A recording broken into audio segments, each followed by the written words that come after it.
Ora, então dizia eu, sejam muito bem-vindos a esta nossa aula de terminologia. Esta aula vai ficar gravada, dado que é a última vez que eu a leciono nesta universidade e, portanto, para o caso de poderem vir a precisar dela ou a querer, estou a fazer isto com várias das aulas de várias cadeiras que tenho dado, que deixo gravadas, porque há professores, pessoas de outras disciplinas que me têm pedido. Pronto. Então, amanhã nós vamos nos ver na divisão por turmas, como vocês já sabem. Vou compartilhar o ecrã para começarmos então a falar disto que já tem os slides. Pronto, vou aqui apagar as vossas imagens para ter o slide todo grande.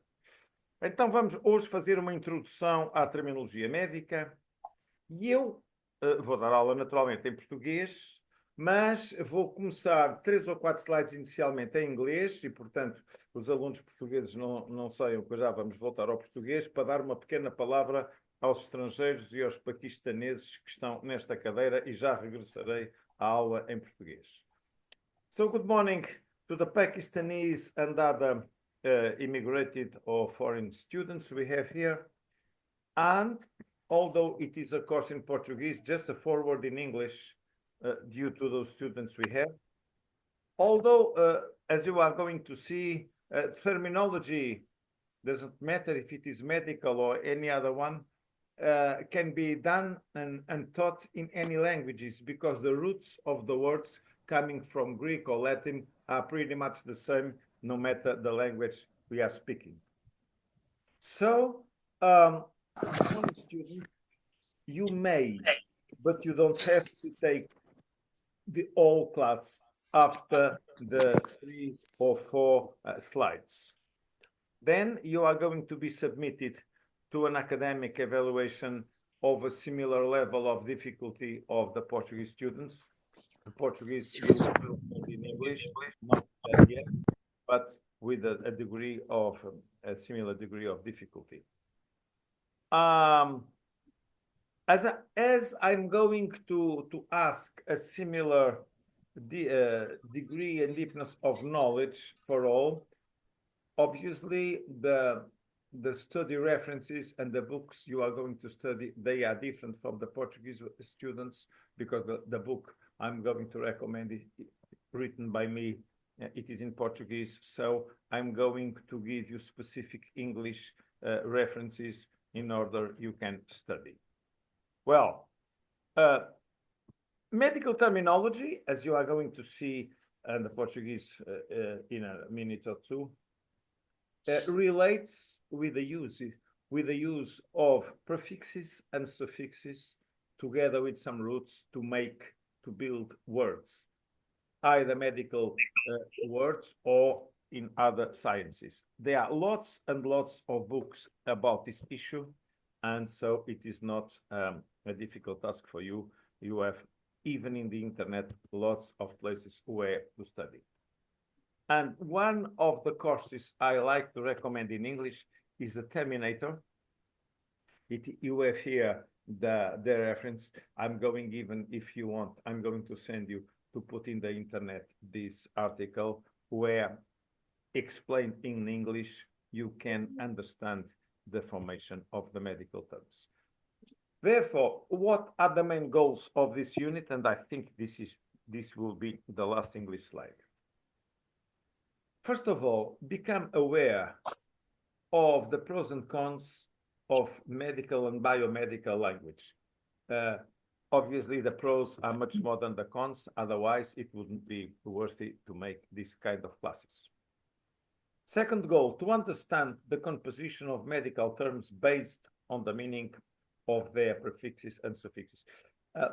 Students in general, as a general rule, students, they have the tendency to use memory for almost everything and know by heart things, even sometimes not thinking about the whys, why this is like this or like that. They just use memory.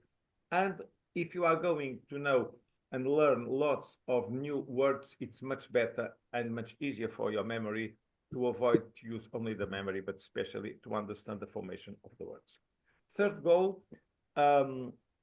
you have to study, now you have to study the meaning of most medical prefixes and suffixes we are going to use. Ok. Sì, And something ok. that Ah, for me has a special value. To create what I call intellectual pleasure in intellectual tasks.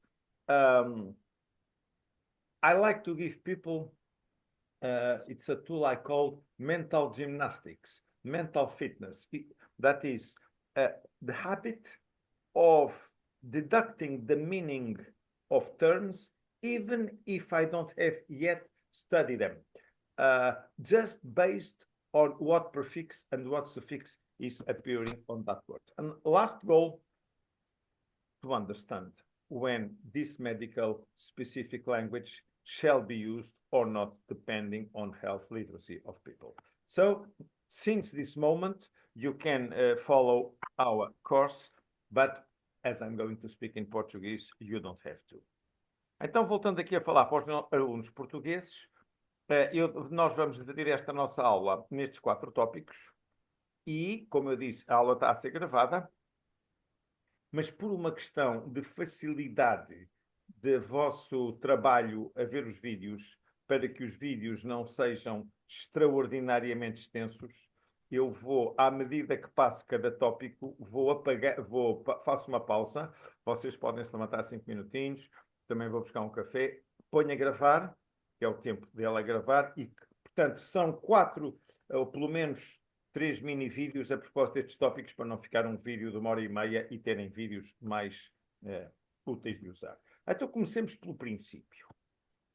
Primeiro ano de Sina, primeiro contacto que têm com a minha pessoa e eu convosco, faz sentido eu começar, porque é a primeira aula que vos dou, a apresentar-me, a mim, falar um bocadinho sobre vocês. Amanhã conhecerei melhor as vossas caras ao vivo e, a propósito disso, fazer algumas reflexões sobre o tipo de alunos que temos tido agora, há uns anos a esta parte, e que eu presumo que vocês não há razão para fugirem a esta regra geral e tem a ver com esta cadeira.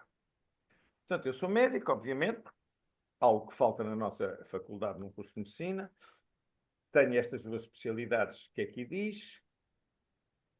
Dentro da medicina interna eu fazia basicamente cardiologia, só não fiz também a especialidade de cardiologia, porque a gente só pode ter 2 e abriu a de medicina desportiva na altura, mas fiz o currículo completo, trabalhava como cardiologista nos hospitais. A minha vida profissional, os primeiros 15 a 20 anos, foram sobretudo atividade hospitalar, fui chefe de equipa, de serviço de urgência, etc.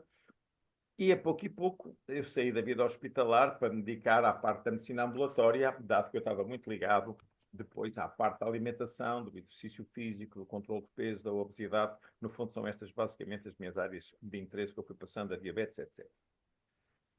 Este ano letivo 2024-2025 é o último ano que eu leciono aqui na UBI, porque vou reformar-me, já tenho direito a isso, e, portanto, vocês apenas me apanharão nos elementos integrados do primeiro ano, e mesmo esses não sei se irei até ao fim, dependendo de quando a minha reforma vier.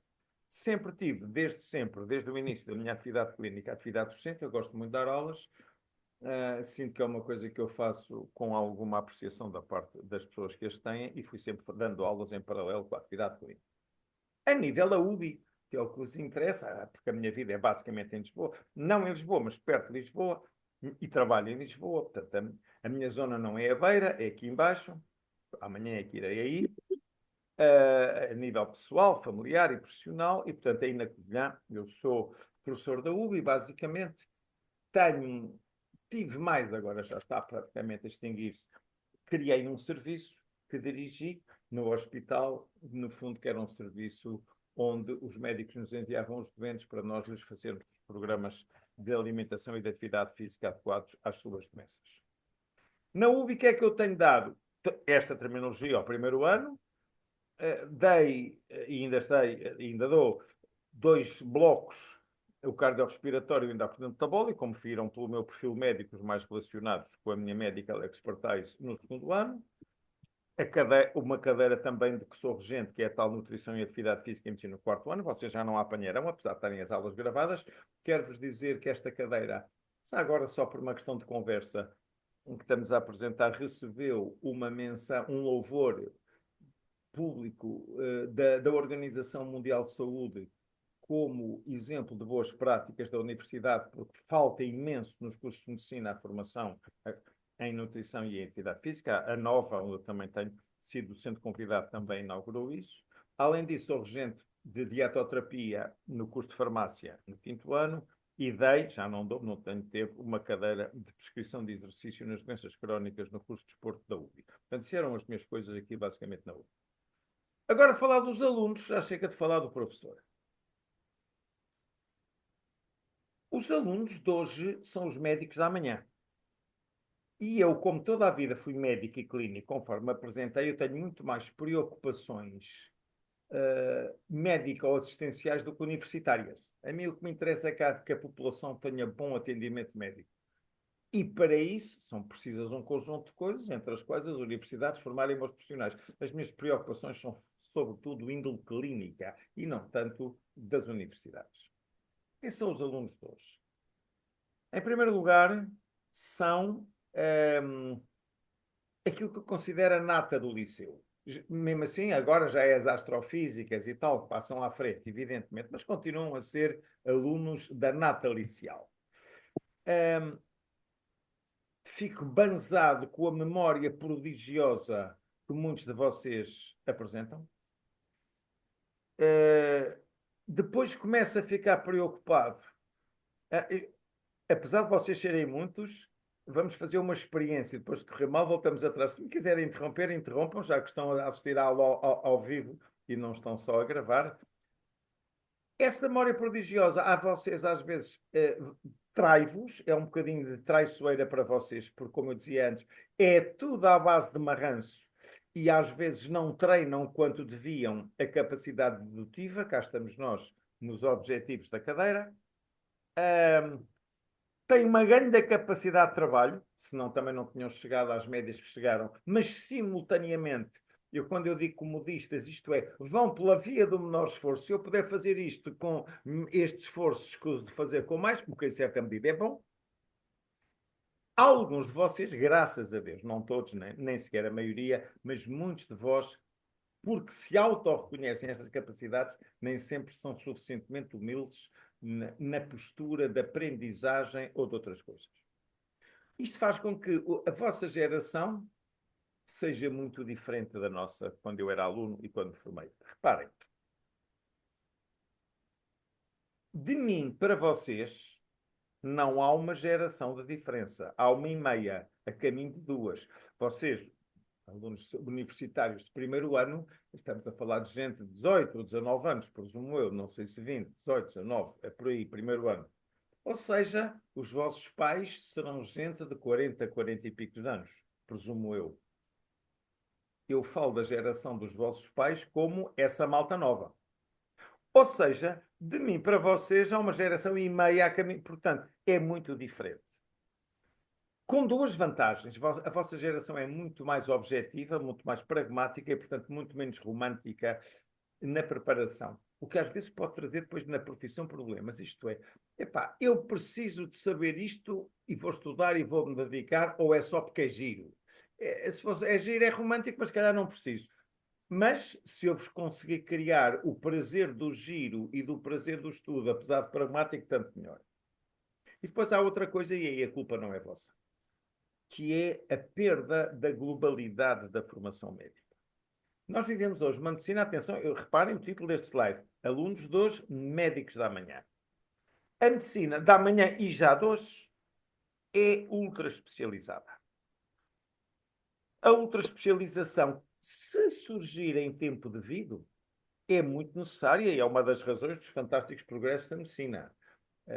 Se vocês quiserem fazer uma determinada intervenção cirúrgica, só são bons quando tiverem feito 800 ou 900 vezes. Ou seja, um tipo passa a vida todos os dias a operar a mesma coisa a um desafio.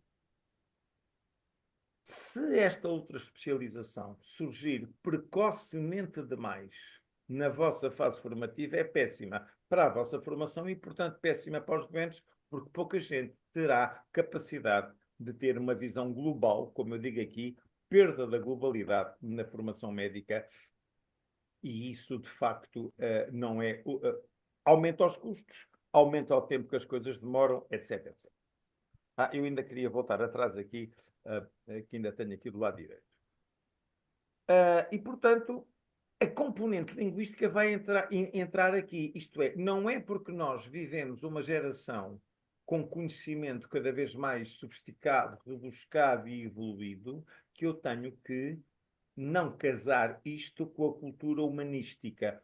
A sabedoria e o saber humanístico e o saber tecnológico, não há razão para se auto-excluírem. E a capacidade linguística entra aqui.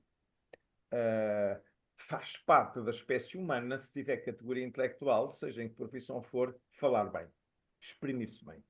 E penso, isto é uma visão pessoal, que não é quando vocês vêm cheios de fome para estudar medicina, a encher-vos de textos de arte da medicina, que se resolve esta componente da integração do saber e linguístico, do saber humanístico e técnico, mas talvez aqui a questão da terminologia vos possa ajudar. Pronto. Estas minhas visões sobre vocês, não pensem que é assim uma madureza minha, não sou só eu que acho isto. Este homem, muito conhecido, este comentador político, José Pacheco Pereira, no Público, escreveu recentemente este tema que eu achei engraçado, porque é que na geração que se diz, eu não estou de acordo que seja, mas que se diz a mais preparada de sempre, porque é que nessa geração a ignorância cresce? E, portanto, isso são temas que agora o desenvolvimento nos afastaria um bocadinho. Então, para os alunos de hoje, que interesse tem estudar terminologia médica? Para já, porque a sua importância é constante, seja qual for a geração do estudo. Toda a vida, há 500 anos, há 400, há 300, há 200, há 100, há 50, ontem, hoje, amanhã e depois da manhã, apendicite acaba em ite, significa que é inflamatório, otorrinolaringologista há de ser sempre o especialista dos otos, que são os ouvidos, do rino, que é o nariz, e por aí fora. Portanto, é transversal. Acho que hoje, devido aos aspectos específicos da geração que eu tive a ocasião de falar, ela torna-se mais necessária, sobretudo porque nós hoje estamos com doenças novas. Primeira, a vossa geração é aquilo que eu chamo uma geração em todo o mundo, não só em Portugal, anglo-saxonizada. Vocês falam inglês, pensam em inglês, ouvem música em inglês, veem filmes em inglês, portanto, as línguas maternas, não só os jovens portugueses, os jovens de toda a Europa estão a falar cada vez pior e a escrever cada vez pior as suas línguas, porque estão anglo-saxonizados. Ponto número 1. No caso português, problema extra. Além de estarem anglo-saxonizados, vocês estão abrasileirados porque estamos invadidos, não só no sentido literal de imigração, mas esses não são esses que vos mudam a linguagem, das telenovelas e, no caso da medicina, das bibliografias que vos são recomendadas. Já irei a essa parte. O que faz sentido. É muito mais agradável estudar um catrapázio em português do que em inglês. Nós somos apenas uns miseráveis 10 milhões, nem chega bem, portanto não temos mercado que justifique traduzir o Gibbon para português, o Harrison para português, o Cecil para português e por aí fora. Portanto, são traduções brasileiras feitas no Brasil, cujo português não é igual. E, portanto, vocês dizem-me coisas que eu fico arrepiado, eu e muita gente, das vossas palavras médicas, da vossa maneira de construir as frases. Isto significa que, com o passar dos anos, as novas gerações cada vez se exprimem pior em termos orais. Por escrito também. Eu não sei se é o vosso caso, outra diferença. Nossa geração vê televisão, a vossa geração só quer as notícias na internet.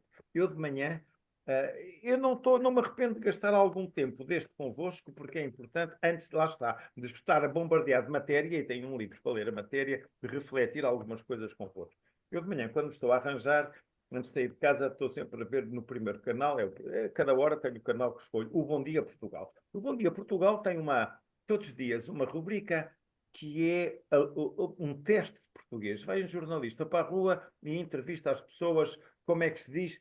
Eu fico banzado com a triste realidade. Gasta-se fortunas no sistema educativo. Nós temos uma cambada de povo, eu não vou dizer de bestas porque é feio falar assim, mas de gente ignorante, inculta e buçal, nos vários escalões etários, que não sabem falar.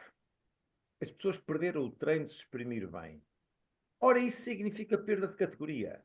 Reparem mas eu faço-me entender. Se eu começar a dizer o plural, ainda agora eu estava a ouvir um indivíduo, os nossos problemas, um tipo do governo, os maiores problemas que nós temos os maiores problemas são, se quiser dizer, diz, o maior conjunto de problemas que eu tenho a malta fala mal. A começar pelos apresentadores e pelos jornalistas. Acham que pôr um decote e rímel nos olhos dispensa a necessidade de falar bem. E, portanto, ora, a boa expressão faz parte da categoria pessoal e intelectual. Mas eu não preciso de categoria. Precisa cada um valorizar a sua. Também, vocês estão vestidos, não andam nus a ofender a moral pública. Mas gostam, se forem a uma festa ou no vosso dia-a-dia, estar com uma roupinha adequada, porque faz parte da vossa imagem, faz parte da vossa categoria pessoal. Nós exprimirmos com classe, nós termos boa oralidade e boa escrita, boa língua, faz parte da nossa categoria pessoal. E temos uma coisa grave, que ameaça a capacidade de expressão. É que a palavra perdeu para a ditadura da imagem. Da imagem a todos os níveis, a começar pela imagem corporal, cá está outra influência brasileira. Vocês sabem que os brasileiros têm o culto do corpo. Não há ninguém como os brasileiros para consumir botox e ginásios e essas coisas todas. A imagem musical, publicitária, no meu tempo, quando havia uma voz muito boa, era conhecido pela sua voz. Vocês hoje podem ter um artista com uma voz extraordinária, uma canção fantástica, se ele não fizer um videoclipe com umas coreografias e umas partes gagas, não vale nada para vocês. Vocês são da geração que está esmagada pela imagem. Olha, em termos de medicina é ótimo, a imagem médica ajudou-nos muito ao diagnóstico. Mas não pode ser só imagem. E agora, desde que apareceram os emojis, as pessoas deixaram de usar descrições de sentimentos e etc, etc, porque é tudo à base dos emojis. Portanto, isto nada tira ao provérbio de uma imagem vale mais que 1000 palavras, mas temos que perceber quando é que as coisas, umas e outras, fazem sentido. E depois um problema que eu considero grave, que está aqui do lado direito. A preservação de cada língua, seja do português, seja do francês, do italiano, o que vocês quiserem, integra a preservação da nacionalidade deste país. Hoje em dia coloniza-se sem precisar de armas de guerra. Basta, entre outras coisas, invadir com outra língua. Se nós em Portugal, que somos meia dúzia de pessoas à escala mundial, não preservarmos a nossa língua, a curto prazo, deixar-se-á de falar português. Não tenham dúvidas. E para mim é assustador, e com este último exemplo vou mudar de assunto, o caso das crianças. Eu tenho amigos e familiares, hoje em dia, trabalha o pai, trabalha a mãe, chegam a casa ao fim da tarde, os meninos, para ficarem entretidos, ficam na televisão, no YouTube, a ver aqueles canais Panda e aqueles canais infantis todos que há. Mais uma vez, tal como as traduções dos livros de medicina não estão em português, estão em brasileiro, portanto, os conteúdos que os miúdos veem quando estão para se portar bem na sala são conteúdos brasileiros, não são conteúdos portugueses, e depois o pai e a mãe chegam a casa e o filho está com saudades dos pais. Olá, papai, olá, mamãe. Com certeza é isto que eles aprendem na televisão. Depois não se queixem que daqui a curto prazo em Portugal deixa de se falar português. E este problema não é anglo-saxónico. Este problema não afeta franceses, espanhóis e italianos. Afeta especificamente os portugueses. Pronto. Voltemos à terminologia médica, depois destas considerações, que eu ficava mal comigo se não as fizesse. Portanto, as minhas características pessoais de comunicador levaram-me desde o princípio de comunicador e de gostar de deduzir as coisas antes de estudar, levaram ao gosto pela terminologia. Pronto, eu gosto de comunicar, desde sempre por isso quis dar aulas, e de facto não gosto de quem se exprime mal. O que é que eu quero aqui dizer das vossas teses, porque dos jornalistas já falaram. Vocês não vão ter a ocasião de constatar isso, como vos digo, têm pouco contacto comigo. Eu, nesta faculdade, eu comecei a colaborar com a Faculdade da Covilhã em 2004. Se não fui o professor que teve mais, fui dos professores, e muito me honrou isso, que tive mais alunos no fim do vosso curso a pedirem-me para orientador de tese. Não me... Mas apesar de ser isso, perdi a conta, 90 e tal, não estou a falar de doutoramento, só mestrados integrados vossos. Apesar de ser isso, se falarem com eles e pedem, eu tenho a conta do chato. Sou tido na conta do chato, porque quando recebo a tese, quase todas vão para trás e digo, escreva-me isso decentemente. Senão, é um desrespeito a mim pedir-me para ler isso. Quer fazer em inglês, faz em inglês. Quer fazer em português, faz em português. Mistura de português inglesado com construção das frases brasileiras, comigo não pega. Acho que é um ato de formação com que tenho colaborado. Pronto.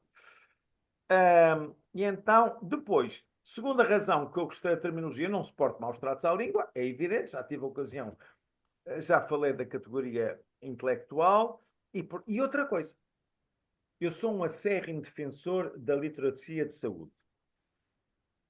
Se as pessoas, e é por isso, e já vou dizer que o conceito de terminologia médica não diz respeito apenas a alunos, mas mesmo à população. Se as pessoas conhecessem prefixos e sufixos numa de cultura geral, aumentava muito a sua literacia de saúde, porque compreenderiam melhor o que é que os médicos e o pessoal de saúde estão a falar. E por fim, porque eu já fui aluno e sei o que custa estudar, e medicina, isto não é só dizer mal de vocês, vamos voltar a dizer bem. Toda a gente sabe que medicina é dos cursos que tem mais que estudar, que mais dá cabo dos nossos neurónios. Se eu puder não ter que decorar tudo, porque ao olhar para uma palavra já sei o que ela quer dizer, mesmo sem ainda a ter estudado, como aluno, isto vai me dar muito jeito. Portanto, a tal memória dedutiva e a capacidade dedutiva que eu defendo. Eu inspirei-me, uma vez estava em França e vi este livrinho numa livraria, 1975, e digo, um dia hei de fazer isto, e fiz vocabulário médico de base, estudo pela etimologia. Estava à venda em 75, encontrei isto em Paris, foi o primeiro que eu encontrei. Bom, portanto, esta é a primeira parte. Eu vou fazer aqui uma pequena pausa da aula para pôr a gravar, conforme vos disse, e daqui a cerca de 5 minutos vamos aqui estar para, pela razão que eu já expliquei. Portanto, vou pôr a gravar, daqui a mais ou menos 3, 4 minutos volta à linha. Até já.